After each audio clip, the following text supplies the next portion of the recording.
Hey y'all, it's your co-host Yogi Rich, introducing episode 8 of OneAnswer Yoga. What is pain's purpose? Radha and I picked this topic because several days before we recorded, we both coincidentally got injured in kind of a significant way. Honestly, I'm still recovering from it myself. Uh, with that being front and center on our minds, Radha felt like it was really a good time for us to talk about pain. Yoga offers so many different points of views and tips and tools on how to help deal with pain, the role of suffering in our lives, and how that physical pain isn't always just directly correlated with the muscles and the bones involved, but it could be related to our emotional state and the belief systems that we hold. So, without any further ado, please enjoy episode 8 of One Answer Yoga. One love and peace. Okay, here we are. We're back.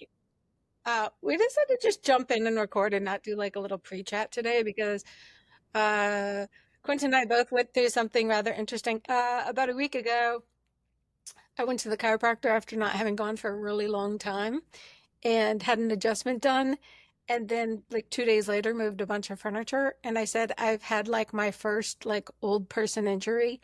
Mm, As in, wow, hello, post 50, how my body did not bounce back in the ways that it has before, which was mm. so humbling and interesting. So I've kind of been laid out for about a week. Um, and even today, I was just telling Quinn, I said, we better just go hit record because I have no idea how long I'm going to be able to sit. And then, interestingly enough, just as I'm recovering, then Quentin, you can tell him what you were up Yeah. to. Yeah, so I had the bright idea to play football. There was this it was called Vibes in the Park. It was like people of color, but it was mainly black folk at the Sunken Garden in Denver. Huge park, and there was just like 10 guys. We're all just sitting there throwing the ball together, and I was like, I know we're all old, but like let's play some football. Like why not? Let's play some 3-on-3 or something like that.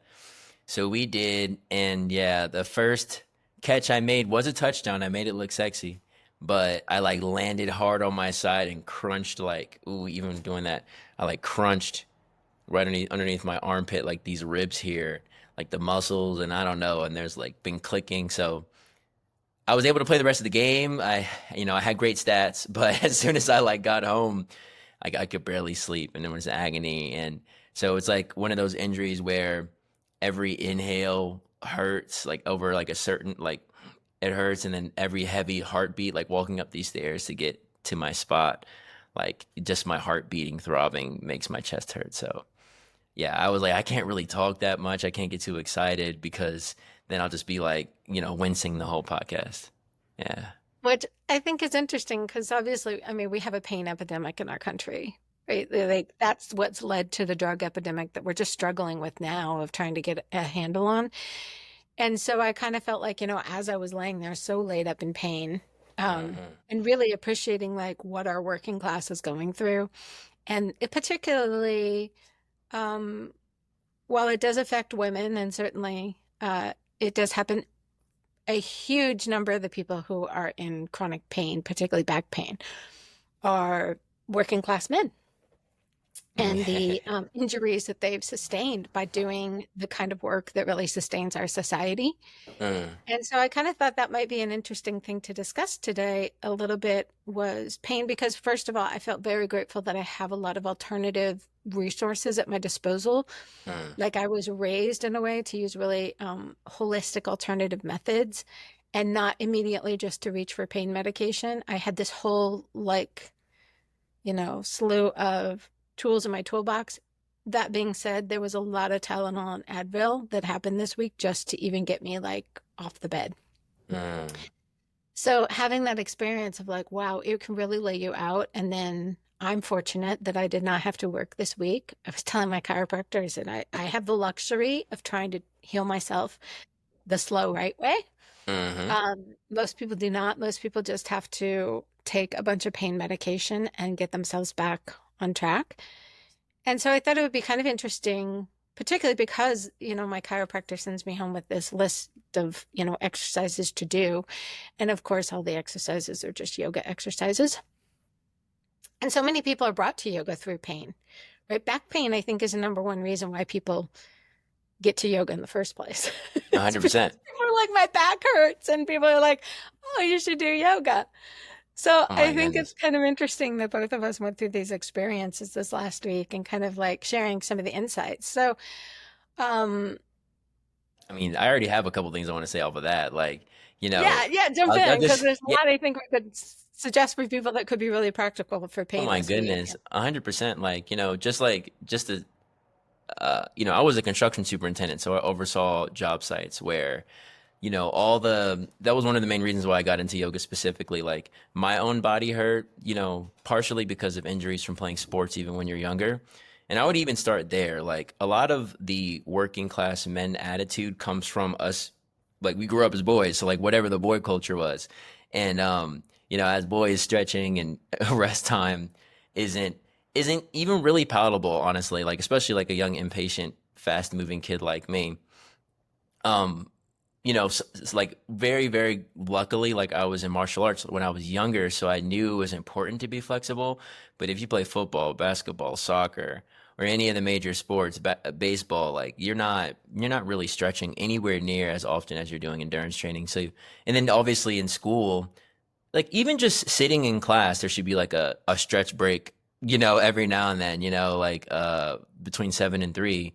And so you just think that your body doesn't even need to stretch or you don't even think your body even needs that level of attention. And then you get into construction. What was really cool about my work history is my first like job myself was I was a grass cutter. So when I was like 14 to like 20, I had like what's called first class lawn care. Good, honest young boy's first job. And I remember telling my mom, I was like, Mom, my back hurts. She'd always say, Boy, you're too young for your back to hurt. Like, what do you mean your back hurts? And I'm like, we just get introduced to lifting. That also hurts your back, like deadlifts and certain compound lifting, and then like the competitive nature of lifting, all these types of things. And I think this is important too when it comes to men because this isn't always talked about. A lot of the times it's talked about like just the work career, but a lot of these dudes, they have back pain at 18. They don't have they it's not like there's probably 18, 19, 20 year olds right now that have back pain and they're just kind of told like, oh, it's not that bad or it's just whatever. And they're kind of looking at themselves like, what do you mean this is whatever? For me, like I had terrible back pain. It like reached a pinnacle um really right before I got into yoga because you have your work ethic or your work life that impacts your lower back, but you know your energy centers that are there, like your root and your sacral center, are also there. So in our society too, that's a lot of that is deregulated, especially because of the food, how we interact with our environment, how we feel connected to the society that we lived in, whether we feel like we're Mhm. supposed to be here or not. So like, and then obviously, well, we didn't even know really that like how inflammatory processed foods are, how inflammatory fast food is, how inflammatory sweets are. So to me, and on top of that, tobacco too. Like if you smoke nicotine or any other drug or substance, maybe caffeine or any other substance that's inflammatory, like all of those things, they don't seem correlated, but they do impact like lower back, hip, outer hip, like inner hip pain. And what's so dope about yoga is like, you're doing it for the stretching, but then like all the other layers start to get adjusted a little bit more because it's like, okay, if I'm going to go to a class, like for me, and this might resonate more with guys, like if you're going to go to like a deep stretching class or like or like a more difficult class because you feel like you want a challenge, like you're not going to be able to eat poorly before that class. Like there have been times where I've almost thrown up in the middle of class. Sort of like when you play a sport, it's like you have to tailor your life around that activity. So as soon as you start to adopt yoga in your life, you're like, okay, maybe I can't eat that at that time. Maybe I can't eat as much as this, or now you start to notice like, okay, I ate that, and now my back is starting to hurt even more. So, I being in the construction industry, like I mean, I have the perfect example. Like I got a friend named Javier, because this is also a big thing about it too. It's like a lot of the folks aren't native born Americans. To me that was never like a bad thing because that's how it was all my life. But to the older superintendents, that's like to the more rural folks, that's like a little bit more touchy. But to like to a lot of those guys, like English second language, came here in their 20s or whatever, and they just started working and working and working and working. And like now you have a family, now you're trying to support your family. Like they're at the point where like by 45, like they can barely stand up straight, like, or, they can work an 8 hour shift or a 10 hour shift or even 12 hour shift. But as soon as they come home, it's like they can't do anything else. So in the construction industry, um, and also in like Home Depot and Lowe's and like I also work stock in those types of spaces, like warehouse spaces. They do this thing called stretch and flex, where it's like, it's like right before the shift starts, the whole crew meets up and you do some sorts of exercises. And that's what's been really beautiful to see over the last like 3 years, really since 2020, is like now, like as a superintendent, we would like not really mandate it, but we would like I've led ones for the whole crew. We've done like and you encourage it, like at least do something. So they're doing little Well, even warrior. mandating, like now they're saying, like, with workers' comp, like if you want to reduce your amount of workers' comp claims, then Mhm. mandating some, stretching for your crew is not a bad idea. Because again, our bodies are, we're working on such different levels too, Quentin. Like you touched on a couple things. I'm going to let you continue, but I just wanted to jump in here so I don't lose my train of thought because also, perimenopausal Radha sometimes loses her train of thought. Um, Yeah, no problem. when you're working with back pain, you're working with the physical part, you're working with the inflammation, but like you were saying, there's a lot of subtle energies that are Hmm. held in your lower back. So both nerve centers and then energetic centers. And then also, as we're talking about this today, I also just want to keep in mind, like the work of Dr. Sarno around pain and anger and trauma. And your trauma sits in your lower back. That's one of the main places. That's why we do so much like work with our psoas muscles, because that hip back area and those muscles that wrap around the body carry so much of your trauma. And so stretching that out and releasing that. I went to a pain specialist. This is like totally like, part of Martha Jefferson or Sentara Hospital. And I was just experiencing a lot of pain in my hips and knees. And everybody looked at everything and said, well, physically you're fine. And so he was like, literally, like, you're going to have to look at your trauma. And I was like, wait, what? Nice This try. is it that you're supposed to give me a pill or something, or like Yeah. suggest an exercise or physical therapy, something. You're not supposed to just tell me, hey, Radha, you're going to have to deal with your trauma if you want to be out of pain. And so even now, like, as I'm looking at like, the injury, like really witnessing like, okay, what am I angry about? Like, what is feeling really traumatic for me in my life that I would even have this injury in the first place? So when Ooh, you're talking about like, particularly men, ooh. like there's a lot of We got to anger in stick men, on right? anger. Yeah, I Yeah. was gonna say, Our society is yeah. not the greatest place. I mean, I kind of understand why there's a lot of men that are angry. And even though I don't agree with it, I understand why there's a lot of white men that are angry. But there's a lot of anger because there's also a lot of feeling of like, this is not how it was supposed to be. This was not what was promised to me. Ooh, can I? I actually want to. Actually, I hear that a lot, but that's not what I see. What I see often is, ooh, this is gonna be tricky. Okay, so this is the things that I've been thinking about.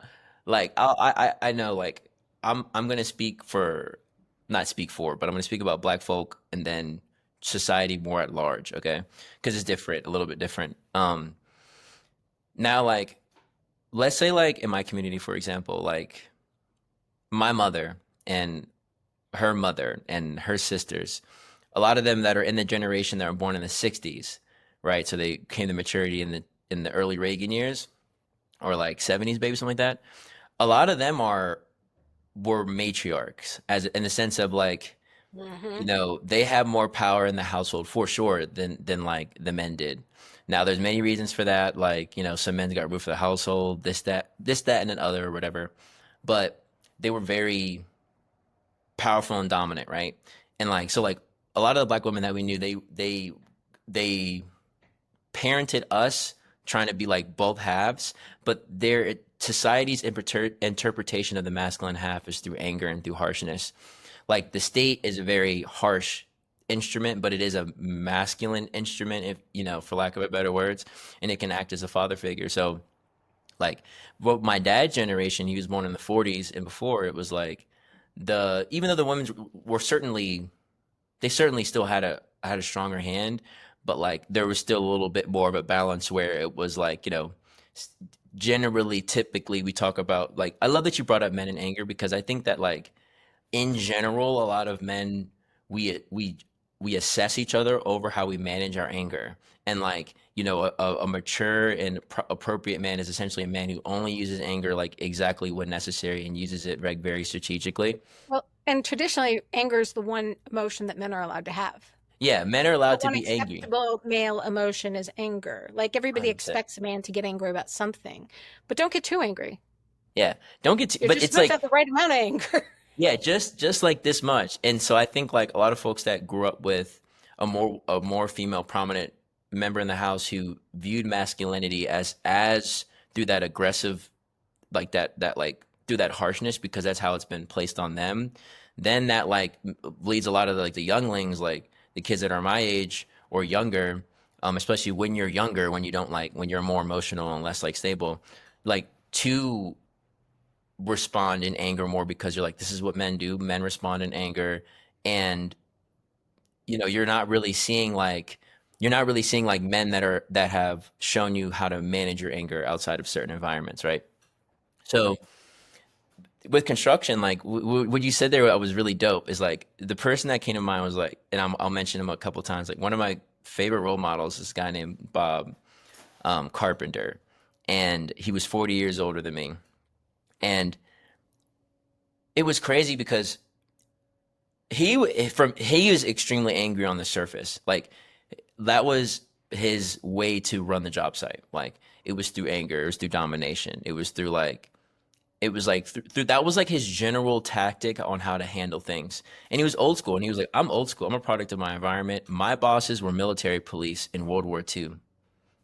My his dad, like he's like, and so he was when the towers came down, he was like in his 40s. He was so a lot of the stuff that got built like on our side to fight wars was built like by that generation of men who looked up to like the Vietnam slash the World War II kind of OGs that definitely ruled like through anger and domination.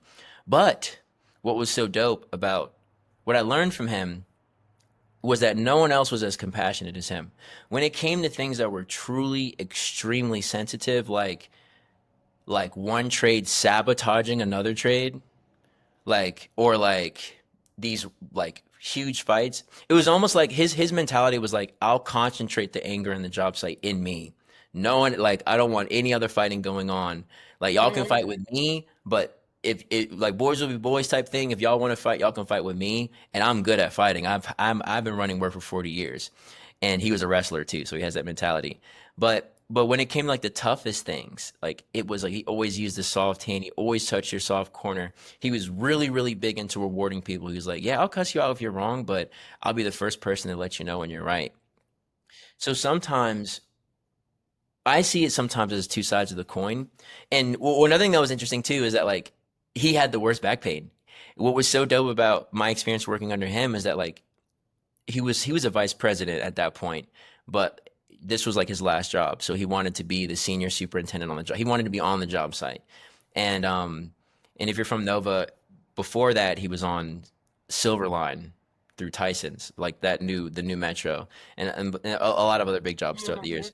But um he had really bad back pain. He had back surgery and all these kind of things, and he couldn't walk. Like he could barely walk. Like he could walk the job site maybe once or twice a week, maybe, and or like he could drive around it. So he had to rely on us like to be his eyes and ears out there on the job, and like really like be the filter for him. And what I think what was really like a blessing throughout this whole experience, and this is like how I think everything came full circle, was the job site his last job site had like the most women that has ever been on a job site that I've ever been on. There's like six or eight, all working directly for him, and it forced him to temper himself because he's Wow. so old school. He's like, Yeah. we're in mixed company, I can't. So it for and you can generally speaking, you can critique a man, but you can't usually use the same tone. Like to get your point across authentically, like And especially if you have daughters and a wife, you probably know this. Like you can't just talk to your wife the same way you talk to your homeboys, even though the love might be similar. Like you have to temper your tone. So all that's to say is that like yeah, what Rada's saying is absolutely true. Like anger, overworking yourself, not stretching, not taking care of yourself, but also looking at these deeper themes of trauma and being like, okay, maybe if I just get more money, I'll be able to like compensate for that. Or maybe if I work harder, I'll be able to, or maybe if I have a bigger house or do whatever. And all the while, you're literally working more, physically hurting your muscles, and you're not actually treating the root problem. And that's what I'll say about the work industry in general is like in this country, like the majority of the things that got built were built commercially through cheap labor, through slave labor in the very beginning, and then like just through cheap black labor. I got a lot of the black OGs. They tell me they're like when I first got in there, there was like Earl who was Bob's age, and this other guy named Randy who was Bob's age, both in their late mid 60s, laborers, like labor foremen, but worked with their hands all day, and they were all like, yeah, like basically their words were Mexicans, but just like Latinx folk or the new black folk. Back in the day, it used to be like kids like me that did all the construction work, and how. Um, but anyways, I just wanted to say that because I don't know if folks really know that. I think like a lot of folks, just like a little tidbit here, a little sidetrack is like people were like, oh, they're taking our jobs, and they think about like white folk, or they think about like they try to characterize like white people for being racist for folks coming across the border and taking their jobs, when in reality, the majority of the lower income workers were brothers, um, in my Hmm. dad's generation. So, anyways, Yeah, I so think it's been a long time since like the majority of low income workers were yeah, but white. that energy, that like the way that the industry comes from is through that like slave master mentality, that like dominant mentality. We're the general contractor. We have all the contracts. We write the contract so that it's like we basically have no fault and we can box anybody into a corner. Like one of the main reasons why subcontractors go out of business is because of the GCs, like the way that we write the contracts and the way that we don't help like the little guys out, and we help, and then we'll buy that subcontractor out once it's failed, and we'll add it to our company, like type stuff. So, Yeah. anyways, all that's to say is like, I really do come from that system, and I understand exactly what you mean. And I think a lot of men are angry. What I was getting at is like, it's not that life isn't how it's supposed to be, because, like I'm saying, in the construction industry or a lot of these things, it's like they're not really white men necessarily. But what I will say is they're just not living the life that they want to live, in the sense of, like you're working 60 hours a week and you're barely spending any time with your kids, Yeah. or or you're not There's very liked in little your own quality of neighborhood. life. 100%. And I think Yeah. that's when I say like life's not what you were told it was going to be. It's like we're all brought up to believe that particularly like we've talked about before in this country, right? We have certain birthrights. And happiness is supposed to be one of them. Like we're all supposed to be happy. The pursuit of happiness is like built into our very structure. I don't like, I think in other cultures, happiness is not so important. Like they're not pursuing happiness for the sake of happiness. And so I think it's much more accepted that like there's going to be suffering. And that's like, as I was, one of the things that I was struggling with this week was I like to do things myself. I'm very independent. And not being able to do stuff for myself gave me a huge amount of frustration. Like that's what made me cry.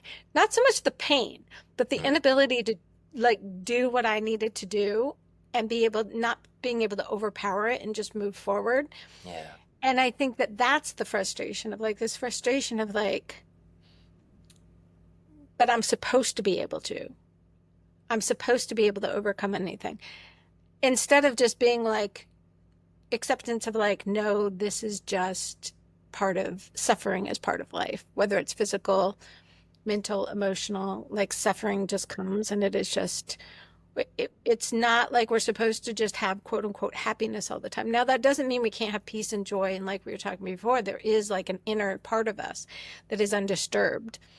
But as long as we're trying to find the happiness outside of ourselves, whether through good health, whether through relationships, whether through jobs, whatever it is. And I think that's where some of the anger comes from that causes some of that trauma. Like I often think about like, why did I end up with PTSD and not somebody else? Where was the stories that I told or the things that I clung on to about the situation that somebody else might not have? And so I think it's the same even with back pain. Like what's lurking in there where two people can be doing the same thing or even sustain the same injuries. And then one person is going to have the sustained pain from it and the other person's going to recover. And I think that comes from that feeling of like, I mean, the helplessness this week was mind boggling. It was so humbling. The just complete helplessness where I was like, I'd go to get up off the couch and I'd just be like, I can't get off the couch by myself. I have to have my husband come over and help me up off the couch. And then all the emotions that come up with that also of the like, and maybe that's part of it. Maybe there's a helplessness too that it's funny that the helplessness makes me angry. The helplessness certainly leads to anger because there's something that just feels unjust about it. Where like even if, like you got your physical example, like you're physically stuck in this spot, but even people feel like that like in their life, like I'm stuck like this, like I'm just trapped like this. Like here I am, I'm at this point in my life, and I have to keep doing this, and it's just a keep system, and I have no like real mobility.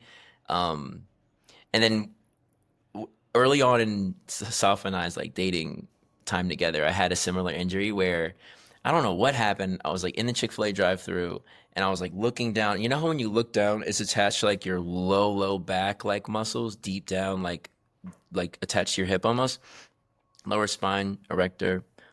So, anyways, I was like tucking my chin and I just felt a sharp pain. And I was like, oh damn, I wonder what that is.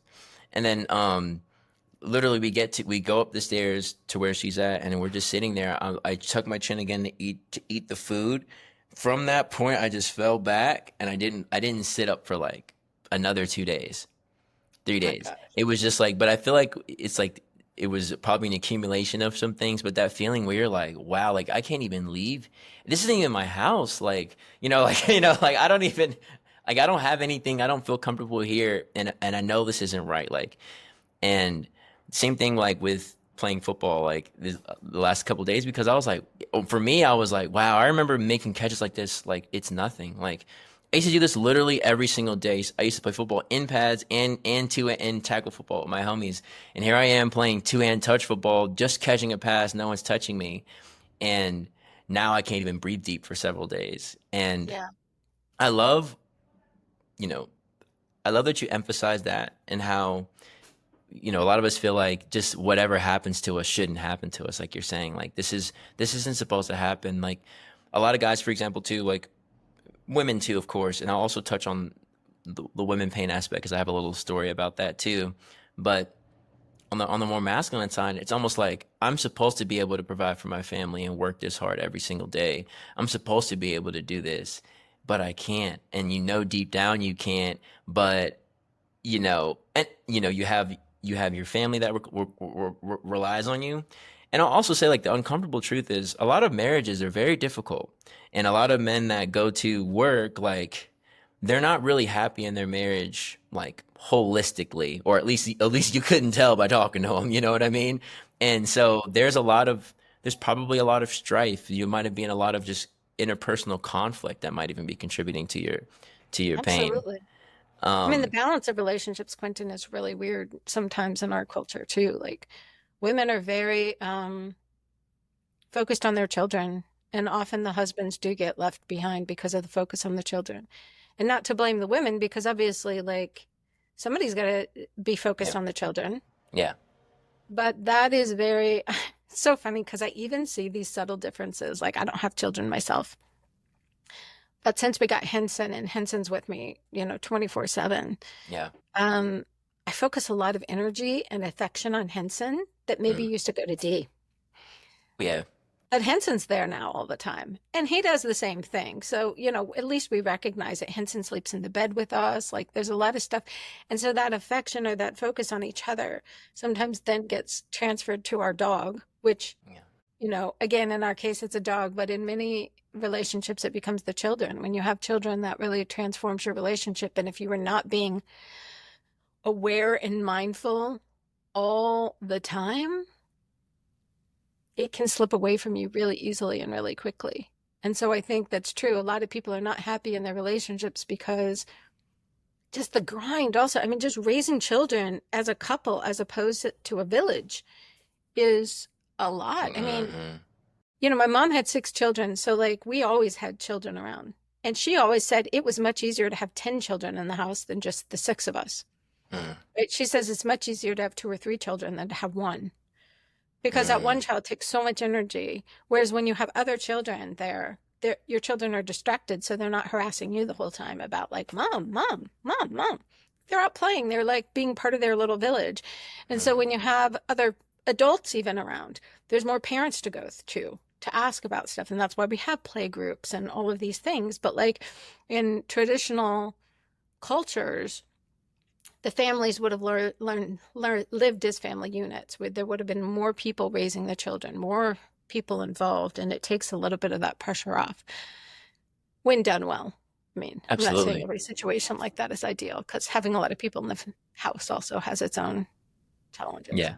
No, yeah, no, you're absolutely right. I relate to that on so many levels. It's like, you know, Toph and I, yeah, I could relate to that wholeheartedly. I would say like that's even probably one of the main points of contention because like just from a masculine point of view, it's like, you know, it's not that guys only care about one thing, but that's safe to say. Like, we want to be touched, we want affection. Like, really, that's it. Like, we're doing all this physical work, all this physical. Those of us that are in that space that we're talking about all that physical work, or even if it's just sitting at a desk for 10, 12 hours a day, and then just being stressed about whatever's going on.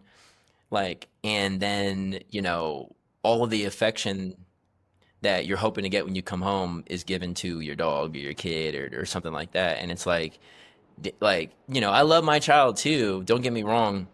But I just think like a man's nature also with his children is different. Like men play with their children. Obviously there's affection too, but stereotypically the way that we bond with others is through play, either competition or playing or wrestling or doing something like this. But a lot of the way that we really want to be loved and affected is to like that feminine style of being held and just being nurtured and just being okay with like not having to do anything, just being. And I would even say, like, for me, like, when I was growing up, I have a sister. My mom's daughter is 13 years older than me. So by the time I was 5, I was pretty much an only child. And, like, that certainly leads to contention because, like, and I've certainly realized this is that, like, the way that the mother, or I'm not even gonna say mother, I'll say like feminine energy or the way that estrogen, whatever, manifests as a way to take care of others is different than testosterone. Like a lot of the lessons that I have in my mind, like of being in the village, were like, you got to be fucking tough. You got to be tough. You have to be durable. You have to have faith in your stamina. Like life is gonna call on you to do things that are gonna push you physically. So like a dad will just be like, that's fine. Like you know what I mean? He'll Yeah. try to develop that within you, but at the same time, and that is love. 100%. Like you cannot work in construction or be in the military if like you haven't had some of that in your life, or you can, you'll just be, it'll be Tough. a culture shock for you. Yeah. Um, but then sometimes like the the feminine instinct is to like to be compassionate when someone else is in pain and be like, let me see how I can help make that better for you. And I just want to say I'm really glad that you're specifying like also male and female energy because those are very distinct things, particularly in Western culture. We have very strict ideas about what those fall into. We are seeing more and more young men, particularly in Western culture, who are adopting more sensitive methods of sensitive. I don't know if that's the word. I don't even want to say feminine because that's weird. They're adopting other methods of interacting with their children that tend to mimic more what we traditionally think of as motherly energy. There are a lot of men who are very engaged, very hands-on, feed their children, are the ones who 100%. wake up with their kids in the night. There is much more hands-on activity now with young men with their children, I think, than traditionally we had. Um, and that's an amazing thing. I think like all of our society is going to be better for that balance. Hmm. Uh, but I do think it's like still. There are older generations where that just wasn't even possible or encouraged, or, You know? you know, men weren't allowed to be in the delivery room. They weren't allowed to watch their Yeah. babies be born. Yeah. I think That's like crazy. I think it actually changed throughout the course of me and my siblings being born. Where like my older sister, I think my dad wasn't in the delivery room, and then slowly like Yeah, they we'll let you in started here. allowing them into the delivery room. Can you imagine? Like they wouldn't That's even let the crazy. dad in. I feel like that's where they should be. Yeah. I mean, naturally. I mean, like I gotta just keep going on this topic because, like, my grandfather and my father, you know, it's a little bit different with my father because I was born when my dad was 50, so it was a little bit different for him. But like, especially my grandfather, the way that my aunt, my dad's sister, tells it was that like granddad was the soft-handed one. It was grandma who was more rough around the edges. They had like 11 siblings, so like there was that interesting dichotomy too, where it's like it probably wasn't like super hands-on, but like the movie scene narrative of a man, I've like come to realize, especially like with my uncles or like just a lot of the older men that I know in my life, especially the older black men, like they're not like sensitive per se, but they are very like sweet and tender and kind, and they're very much more like my dad was much more hands on, for example, especially because he was older when I was growing up, and I think like he realized that too. He might have been harsher when he was younger, but he was like, I'm getting older, I don't have much life left, like I might as well spend a lot of time with this little boy here, like and learn some things, and show him some things, but that's what I also found too. It was like, and that was one of the points of contention between my parents. Is like my dad was like, your mother has an idea of how a man is based off of her idea of what a man is, but you know yourself. Like I knew myself, I knew my dad, I knew my uncles. Like we were very like soft and kind. We really cared about like we liked to do things that were harsh, more so probably of a function of testosterone and some of the reward systems that it has. But generally speaking, it's like we just want to be cool. We just want to have a good time with each other. We want to be soft and tender with each other, and however that comes across. And but on TV or when I was a kid, it was like rappers, like all that, like that's sweet. Like don't do that. Like don't try to like get close to don't try to get close to each other. But it was like my dad's generation, the Marvin Gaye generation, the Bob Marley generation, like they weren't like that. The peace and love generation, and that's where I'm from. So there was always that contrast of like the younger kids that were a little bit harsher, trying to live like a quote unquote masculine lifestyle by like listening to dudes argue all the time. Like it was always weird to me. I was like, how is this masculine to be in male spaces all the time? Or like, like if all you do is watch sports and or like listen to like very, very masculine music, it's like, where guys are just yelling at you or this stuff isn't really masculine. Like in a sense, it's like to me masculine means like interested in the feminine, like you're like trying to bring that balance together, you're trying to like you're trying to merge spirits. And um so to me in construction it's certainly been that same arc where construction was extremely masculine. Like girls weren't allowed to wear pants, I heard, until like the 2000s, and in the construction industry they had to wear skirts. And then now, like I said, my first job site and furthermore job sites now where it's like more and more and more and more women are getting introduced to these fields. And these fields are trying to grapple with like, okay, how do we now we're being forced to introduce more compassionate because now literally speaking, like the people that are running the company have a more natural tilt in that direction. But also like we have to figure out ways to attract talent now. We have to do different things. So that's what I find like that's what I really like about like the construction industry today, and what I tried to embody and what I've seen in other superintendents is they really do, like the strongest of them balance out both qualities. Where I like the way that the Bhagavad, when Krishna is explaining to Arjuna, like I don't know it all off the top of my head, but he's basically saying like amongst the feminine or amongst the women, he's explaining. So Krishna is essentially explaining God's qualities, and he's like trying to use different similes and metaphors and like different ways to sort of explain like um I would say like supernaturalness or whatever. Like the one that like sticks out easy. It's like when you think of the sun, I am like the effigiance or like the extra luster, or I'm the luster on shiny things. Like I'm that little, like that little bit of extra. When it comes to the months, I'm the months. When it comes to months, I'm the months of November, December, like Sagittarius season, or like. Um, but anyways, because he's like, when it comes to women, I am fame, I am beauty, and a couple other things. I think it was like compassion and something else. So what you see is that like it's no longer important to just be like powerful and rough and gruel in how to have a successful job site. In order to have a successful job site now, you have to be much more holistic and well-rounded in your approach. And I think that that can be extrapolated into any area of life where like, even if you do have a partner, it might benefit you to like look at that partner and say, "Hey, how can I grow more in balance and more in tune with the way they think?" And I think oftentimes when it comes to children, you get so like rooted in your side of thinking that you're like, there's no way that like if this is the right answer, then any other answer is the wrong answer. And we get so attached to like being right about a particular thing, and then when you feel like your partner or someone else is threatening your child, you get angry, or like naturally, or threatening your dog, you get angry. And then you also feel helpless too, because you're like, I'm married to this person. I'm bonded to this person. Even if we get divorced, we still have a kid together. And so that adds to the anger, that adds to the frustration. Um, Mm. all those things coupled together, like, definitely lead to the pain epidemic. And I think we should say that, like, the like the sad part, which is like these pain medications, they feel good.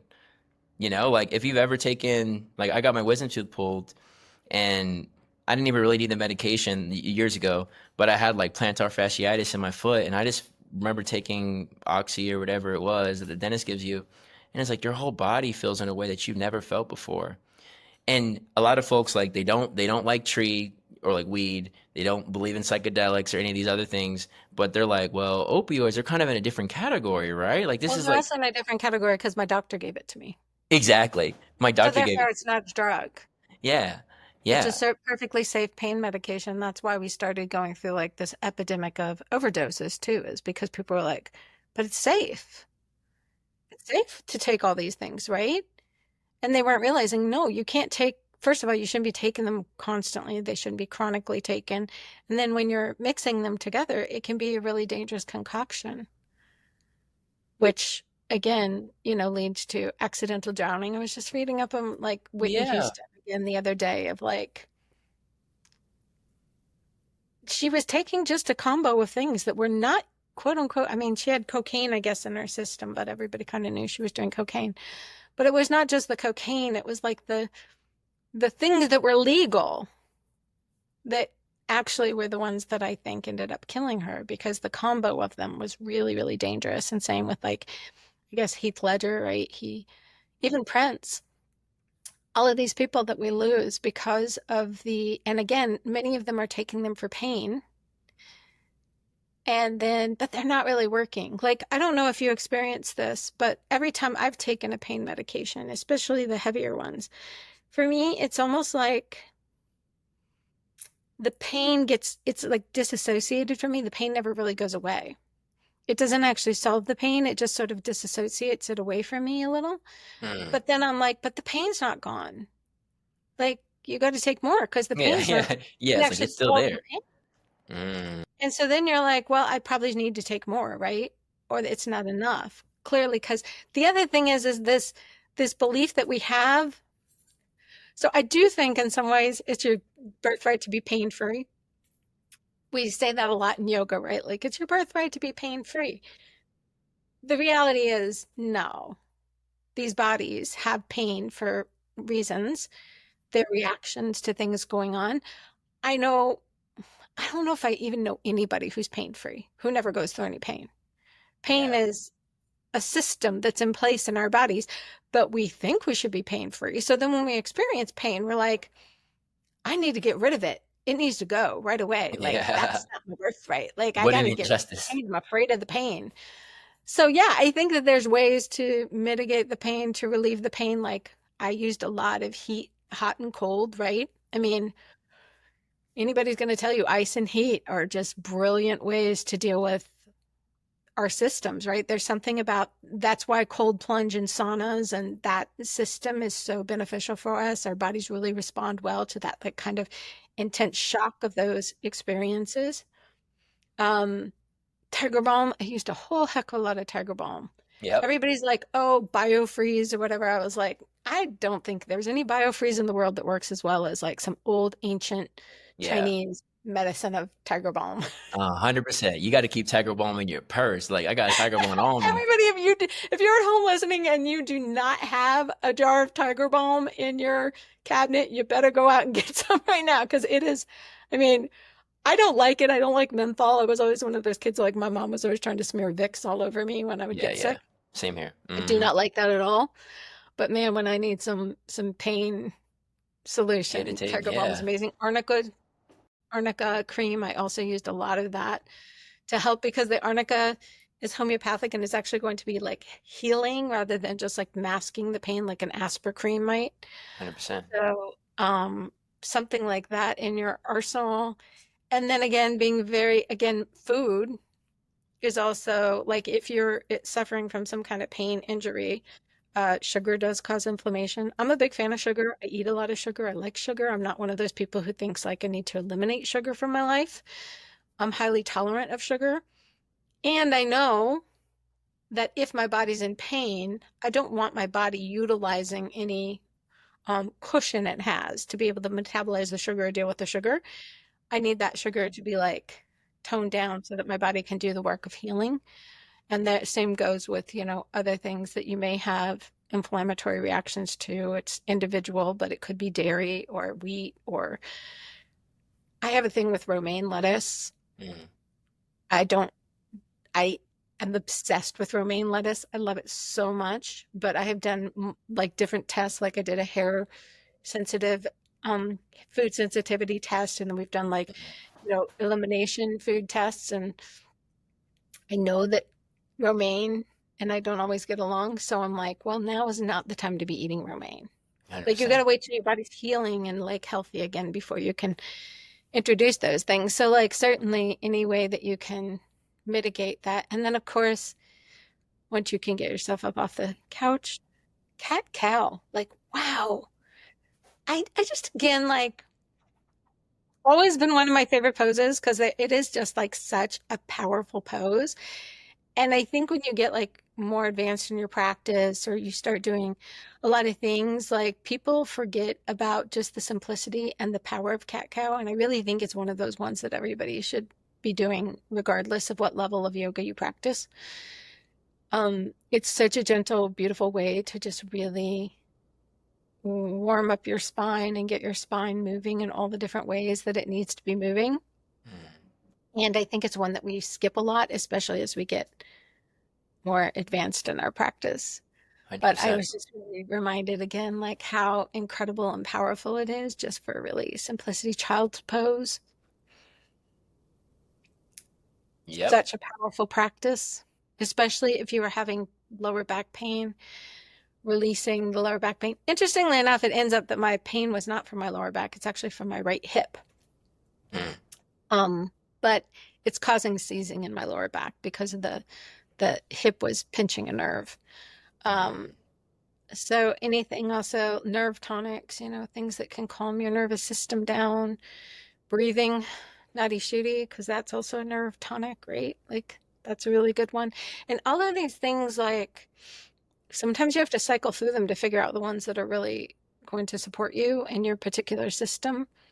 But they're all really simple things that can keep you from resorting to the heavy narcotics, which again, if narcotics worked in eliminating your pain, there would not be an addiction problem with them, right? People would take them, the pain would be eliminated, and then you'd give them up and it would be all good.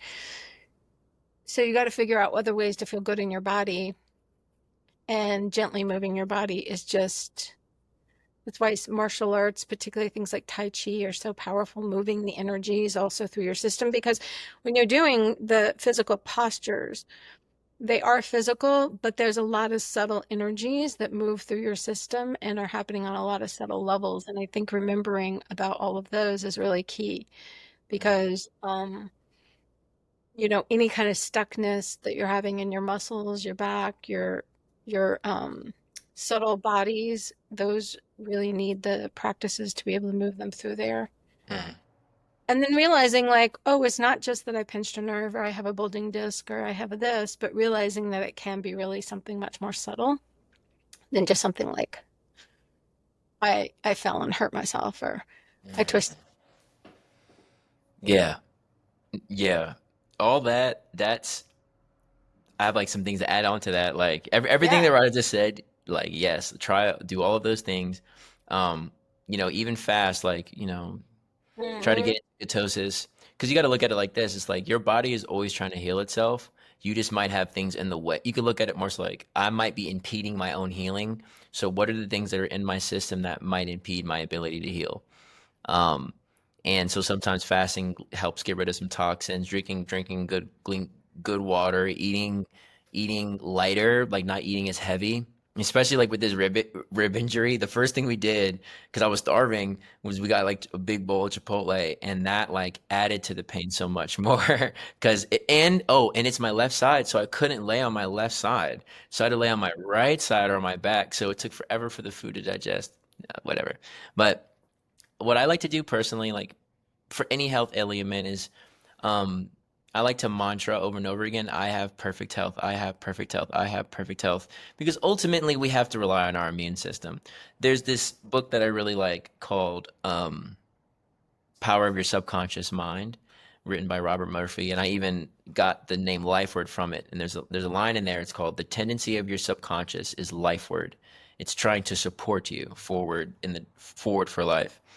And so that's why I like to do the mantra. I just try to prime my mind and get my mind in a space where instead of focusing on the owies or how I can't move or how much this sucks, I just say I have perfect health. You know, a lot of us, like, what we're saying here is like a lot of us have been through many, many things, and it's like I've been injured before. Maybe it's not this particular way, but I've been injured before. So sometimes just reminding yourself, like, you do have this system, you do have a force that's at your back that wants you to heal whole incorrectly.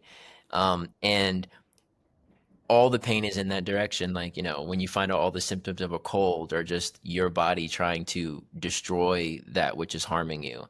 Um, Swami Sajananda would say, you know, when you're fasting, for example, you might get a headache, or even when you stop trying to smoke or stop drinking or doing these drugs, like you'll go through withdrawals. But those withdrawals, that suffering, like ultimately is for your own benefit. It's a part of detoxification. Now, of course, there are some, Water. Just as you're talking about, if you have a headache, if you're going through any kind of headache, water. yeah, Water's your friend. water. Drink so much water. Water. It's like just make sure you don't have any like. I had a friend from Ghana. He's like, this is something we say in Ghana. He's like, if you have a headache, water or poop.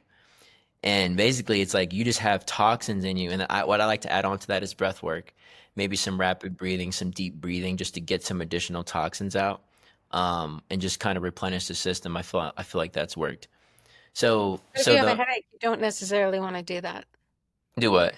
Do rapid breathing.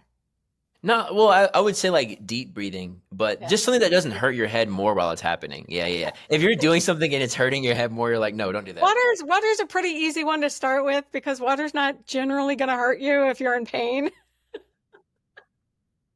So it's always good.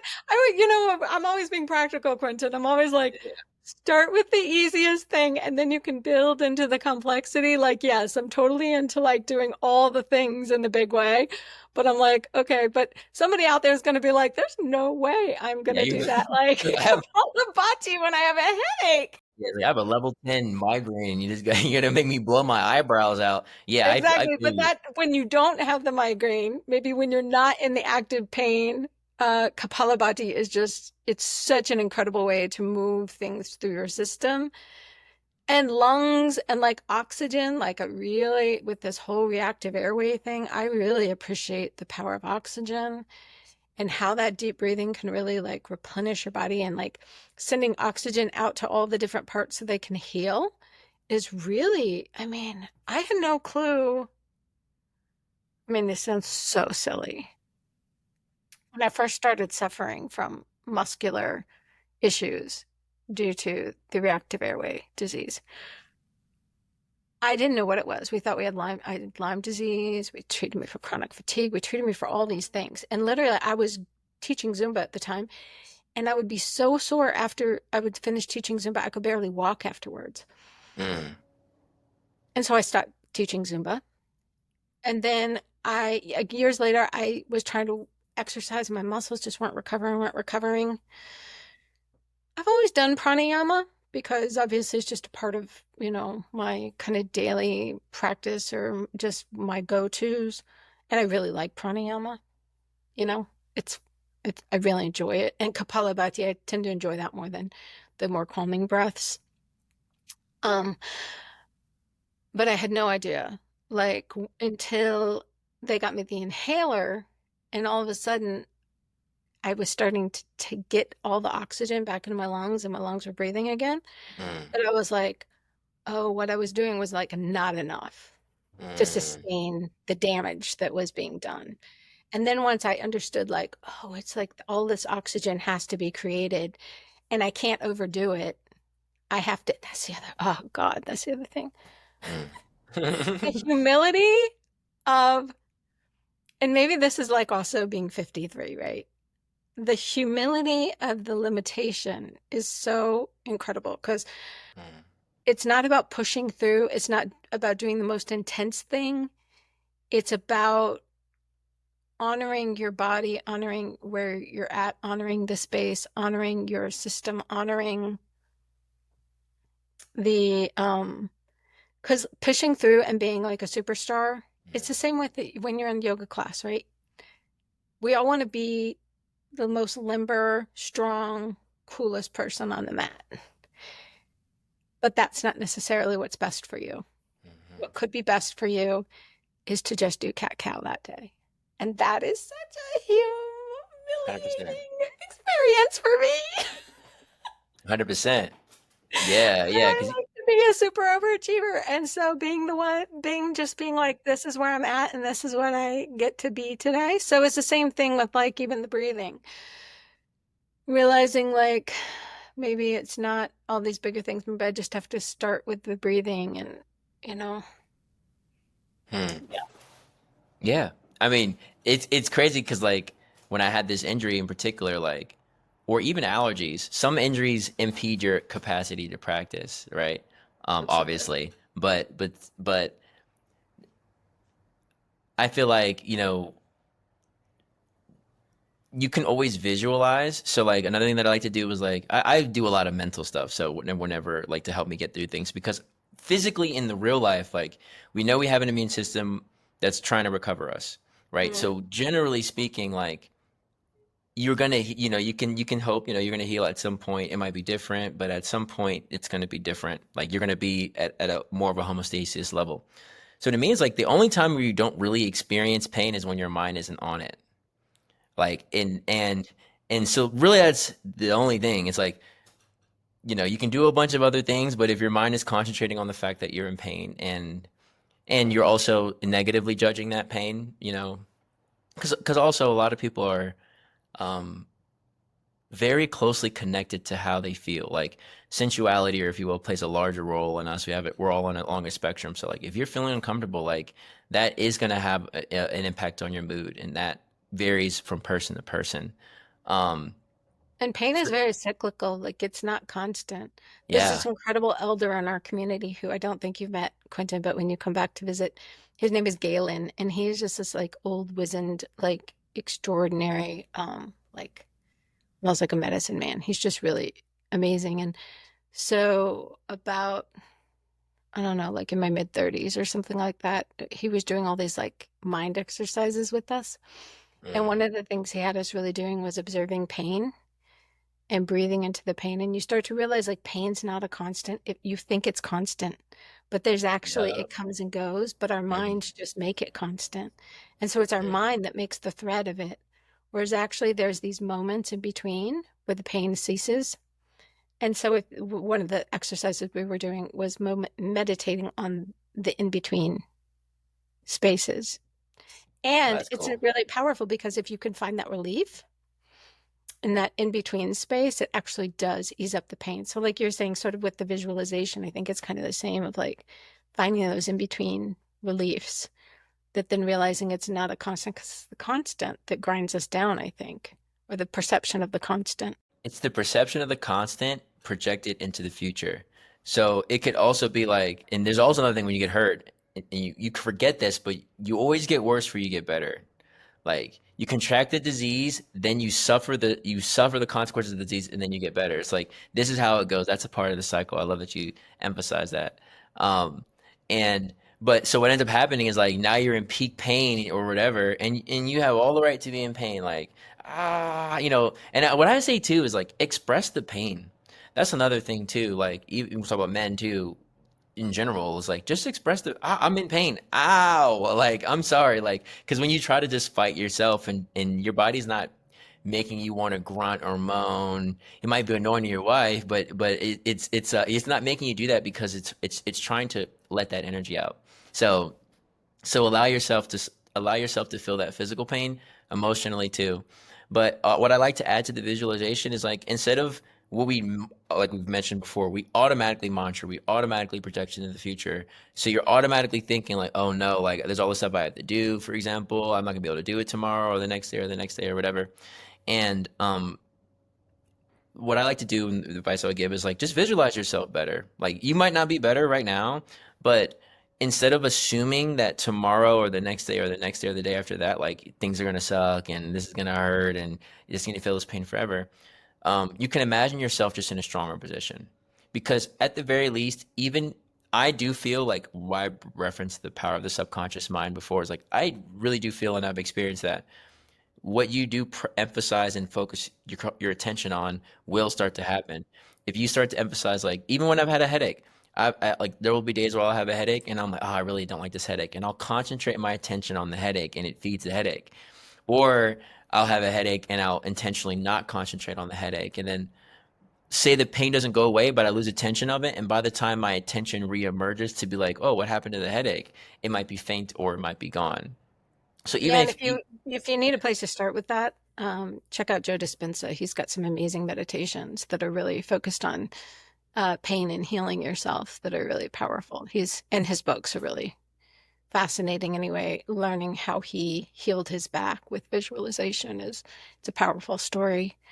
So 100%, if you're not really familiar with Joe Dispenza, Dr. Sarno check and it Joe out. Dispenza, if you were in pain, those are two people really to check out. And I love the fact that now, originally what they were saying, people thought was really woo woo, and they were like, well, that's just too out there. But now, again, there a lot of the work that they were doing is being backed up by science.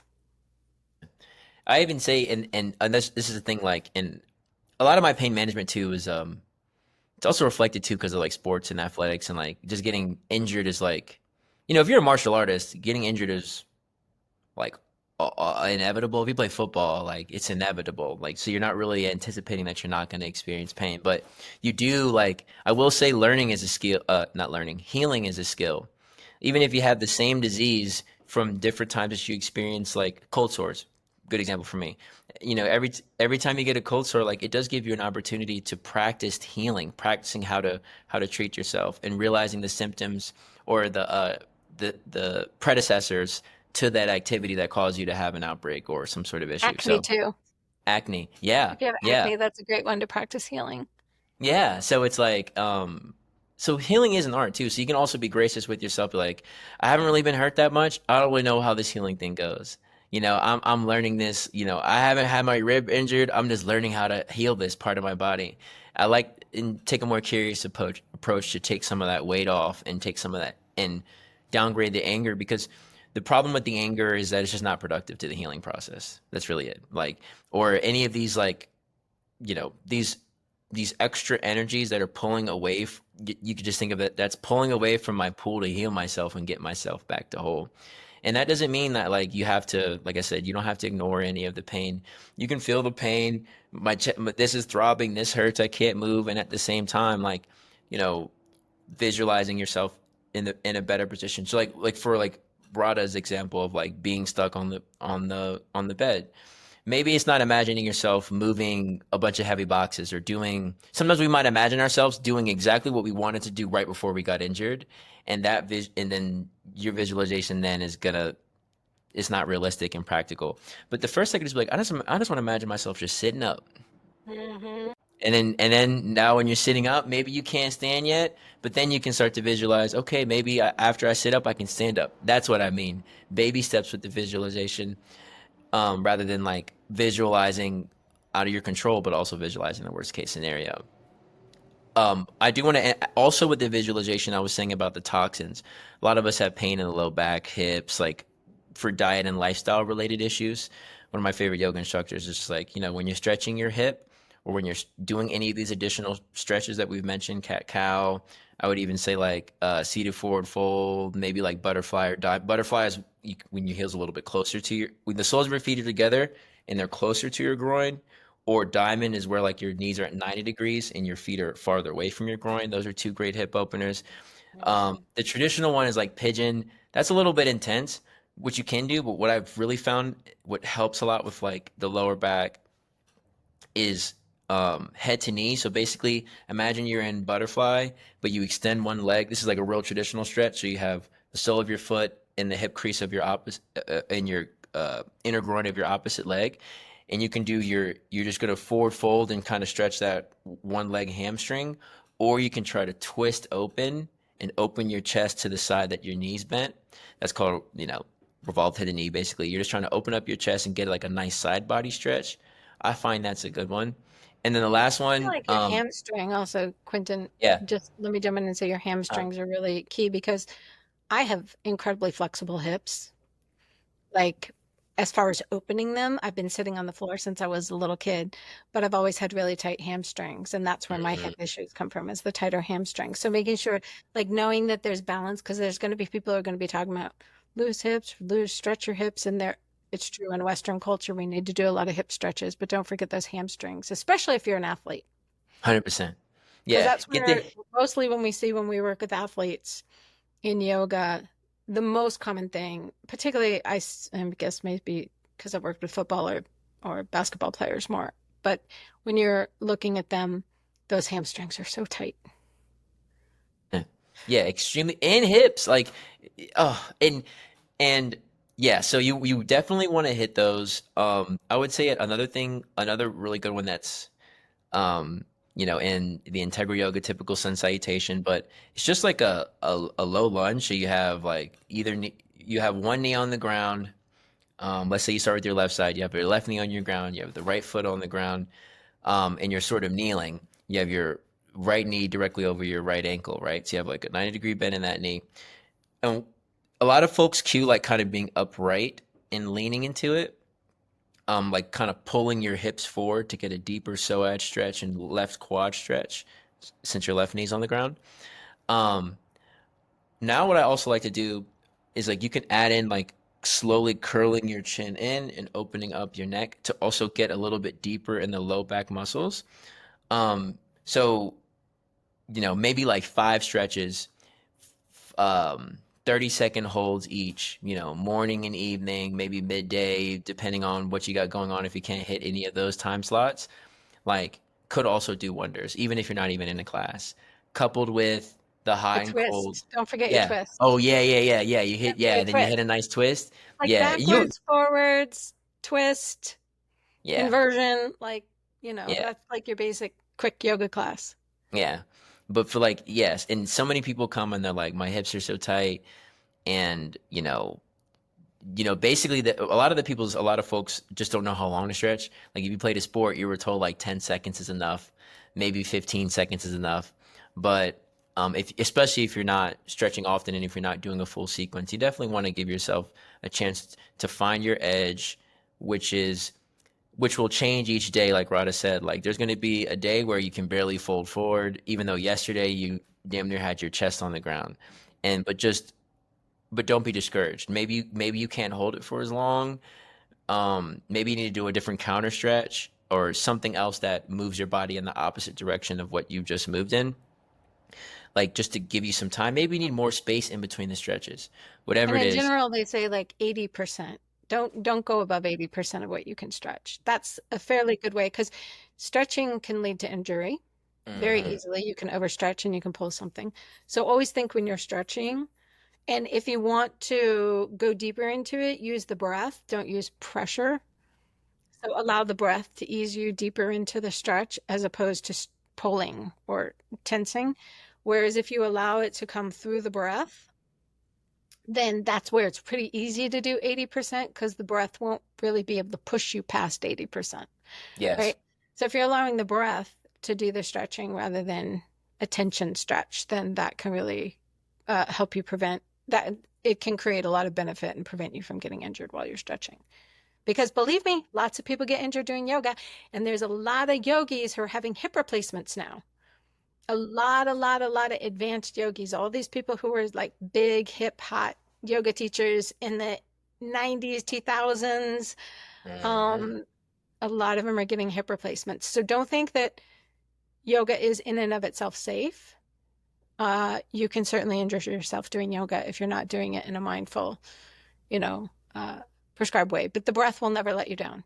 100%. If you rely on the breath to move you, then you cannot get injured with the breath moving you. Yeah. So I think, I guess like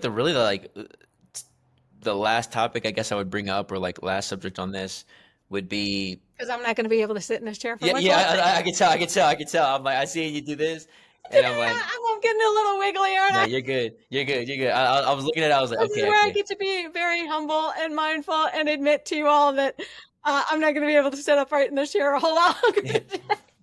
I'll be quick. I'll be quick. And I love that you're bringing this up. Um there's this guy. He's partnered with Governor Rick Perry, or ex-Governor Rick Perry of Texas, but it's called the Ibogaine Initiative. Um, it's like a lawyer, a guy from West Virginia or Kentucky or something like that. But basically, Ibogaine is, for lack of a better word, it's a psychedelic, but it's like a from West Africa, and they're giving it to all the, not giving, I shouldn't say it like that, but heavy in the vet community, who are really dealing with all of these kind of things that we're talking about, all put together, and they have really honestly like life debilitating injuries as well. So they find that ibogaine is legal in Mexico and a lot of different places, and they have like legit facilities in Mexico City, not like, some backwoods place, but where they administer ibogaine, and they just passed the initiative in Texas. I think they have like I don't know how much, like $50 billion in funding for research and stuff like that. But I do. We talked about plant medicine before, and we talked about opioids. Like there is, I do believe it is true that like the earth does have what we need. Like you know um it has what we need, and it can't meet our greed, but it does have exactly what's necessary. And like what they're finding out is that like all of these, like the pain that we're talking about that might be sourced from a more spiritual cause. um you can do cat and cow, you can do hot and cold, but like, or even sometimes therapy, or these certain things that like, but they don't really bring holistic healing. Sometimes the trauma is just so acute that like you need like surgery, spiritual surgery, and that, Spiritual surgery. I yeah, love that it. only like, Yeah. that only these things can bring, at least from what because it's like if you have one leg, or and your buddy died, like me saying to you, hey, let's sit in meditation for a while, like that's Let's not going do to some do. more cat cow. You'll Yeah, feel yeah, better. yeah, yeah, exactly. So what's Being so, said, I'm going to sidetrack. Just I'm making you a joke there, but yeah, I had a cousin who he got back from Vietnam. He had not slept through the night since he was in Vietnam. wow. I just happened to be getting my stress management training while we were having a family reunion here. So I came back and I said, hey, can I just teach you guys like a little 5 minute class that I'm supposed to practice for stress management? And everybody was like, sure, we'll be your guinea pigs. This is all family. They're all being really supportive. Um, and so it was actually my dad's cousin. So my dad's cousin says, I'll participate. He does this little 3 5 minute sequence that I give him, just twist, forward bending, backward bending. He slept that night, came back and was like, that's the first time I've slept through the night since Vietnam. This was in the late 2000s or some mid 2000s. Um, And then he went home and he kept doing it, and he was like, I know that when I do it, I can sleep since. And unfortunately, he passed away, but he it was really powerful that Yeah. something that simple could heal Wow. something really that had been with him for a really long time. So I don't, Yeah. I You're don't want to absolutely right. discount the simplicity and the power of the simplicity, but it is true. Like, sometimes your need is deeper than a cat cow, but cat cow can be very powerful. 100%. Yeah, because it's like there's not ayahuasca, ibogaine, any of these mushroom places. They all have integrative practices where there is always some sort of like yoga is it's already like fused with these spaces. They have meditations and movement practices, but then also journaling and stuff like that as well if you do go to these types of retreats. But what I was gonna say though is that like the lawyer himself, the reason what got him into it was that he was representing Walmart Walmart or the big companies against workers' comp's claims. And it would be women, your probably your age essentially that worked in Dollar General or wherever all their lives. And they're like, I am full of pain from head to toe. The doctor keeps, and then he would have to be the one that would be like, well, your doctor said, there's nothing wrong with you, so we can't give you workers' comp. And basically, and that was what kind of reverted him. That's when he realized he was like, no, it's deeper than that. There's like a deep rooted issue. There's a deep rooted um misbalance that is causing this pain permeating throughout all of these people's bodies. Casey Means, who was kind of like in the spotlight recently, like right before um like around like the RFK kind of thing, kind of movement when it comes to like addressing the healthcare system and all that kind of stuff. But I think she really articulated it beautifully. Is like this, the imperialist system or like the patriarchy or whatever, like this system that we're talking about that's causing all this pain, like it's very destructive to life. It attacks life itself, as in the planet, like especially through construction, bombing places, stuff like that. It's devastating to the construction, the to the environment, the pesticides, the plastics, all these things are degenerative. And then also to women themselves, like, you know, how many, women, like, especially girls my age, like, all the girls I knew were on birth control by like 15, like 16, Yeah, like type yeah. things, or like, or like, you view your menstrual as like this huge, like, terrible thing that has to be overcome and medicated for, um, et cetera, et cetera. So, downstream of that, that's what he was seeing, and that's what really like animated him to be like, no. And it was women that really introduced them to the psychedelics, especially in my life or just in general. It's like there's that connection, like, between our relationship to the earth and how we feel internally. And I found that, like, you know, until you adjust your relationship and your belief systems about your role on the planet, how you're impacting the planet, like that that can very well have an impact on your health.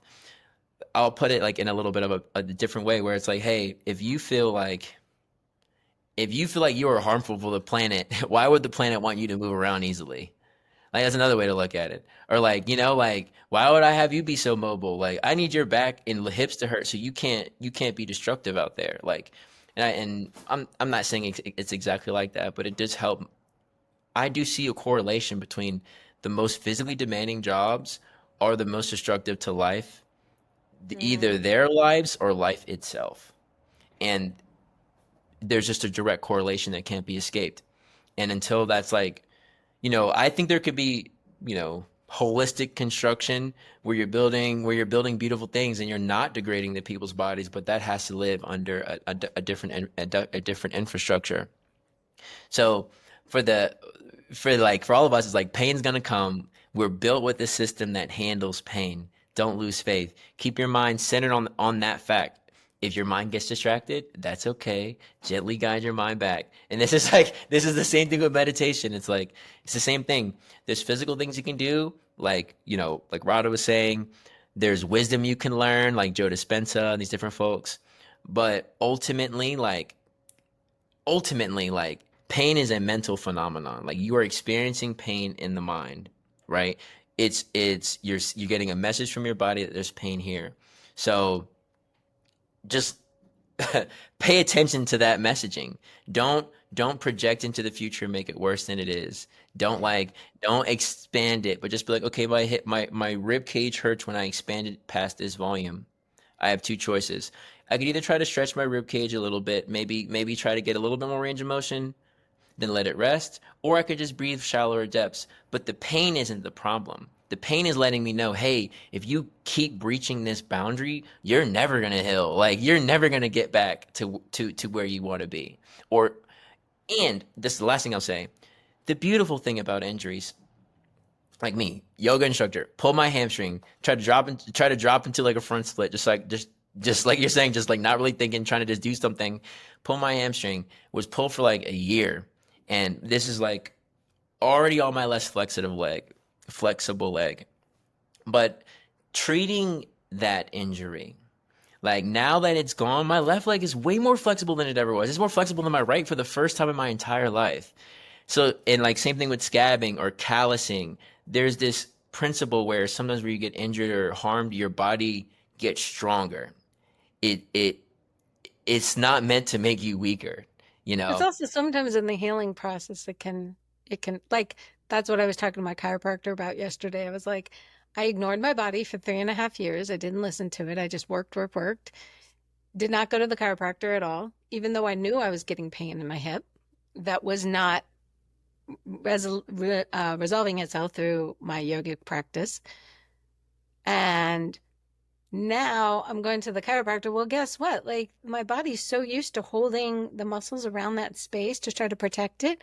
Yeah. They're kind of mad that now we're trying to put it back in place. So I was telling, the chiropractor, my husband, I was like, I know this is going to be a process. This is not going to be like an overnight fix where all of a sudden it's going to be fine. I ignored it for quite a while. And now the healing process is going to take a while for it to come back into a state of balance. But that's where we are. It is what it is. You're And it's not better giving. than the alternative. I mean, at least I have the ability and the time and the space and the whatever to be able to do this healing at this time. So I'm grateful for that. Just like you, like having the yogic practice, being able to do the tools to stretch out your hamstring again so that it can become even better than it Absolutely. was before. And Wow. that's maybe also what pain and injury is like a little signal to us, like, hey, pay attention. It's a little Mhm. area of weakness I need you to pay attention to here.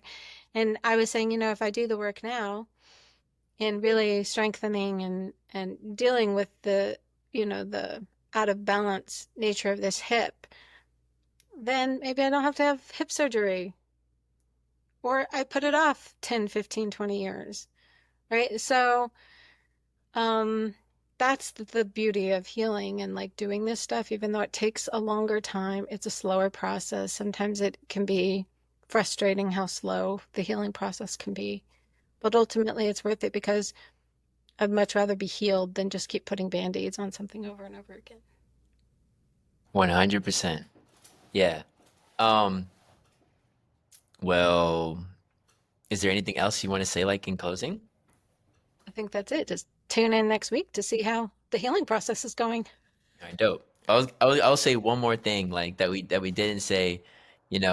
There's some of us that have people in our lives that have terminal illnesses, or where we know where it's gonna go, and it's you know, you know, when all thing else fails, just pray. I do want to emphasize that. Like we do talk about a lot of tools and a lot of resources, but if that is something that you do and you're in pain, or you know others that are in pain, don't be afraid to take that step. Um, Pray for the pain to be gone. Pray for the suffering to end. Even if like the higher power says no, that's okay. But just understand that, like, just like we're talking about this suffering, even in this life, non-terminal suffering, if you will, like it's not meant to make you weaker. These veterans that come back after the Ibogaine experiences, or these people that are healed after prison or whatever that have done these things, like they're stronger than ever. They've got like they have a depth to them that's rare. So And be you kind to can, yourself about it, right? yeah, Like, and be you are not a kind. failure because you're in pain. You're not a 100%. failure because you didn't heal yourself. You're not a failure because you didn't cure cancer, or you're not a failure because you ain't got the hip surgery, I mean, hip surgery is the best thing my mom ever did in her life, and many of my friends.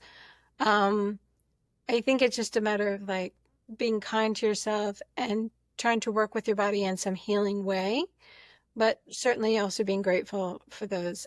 I think that's true of anything. Like, I'm not against Western medicine. I think it's amazing. And when you need it, you really need it.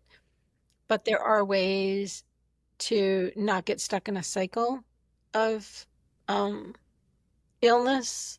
There is, and even if your body's ill and it's not going to get better, again, mentally, you can still be well. Or 100%. if you're mentally unwell, don't be too hard on yourself. Take the medications, put the foundation down, and then still do all the beautiful things that will just improve and add layers of grace and beauty to your life. But mostly be kind to yourself. Yeah. Yeah. All right. Well, that's all I got. All right. Cool. See you next Peace. week. See you guys.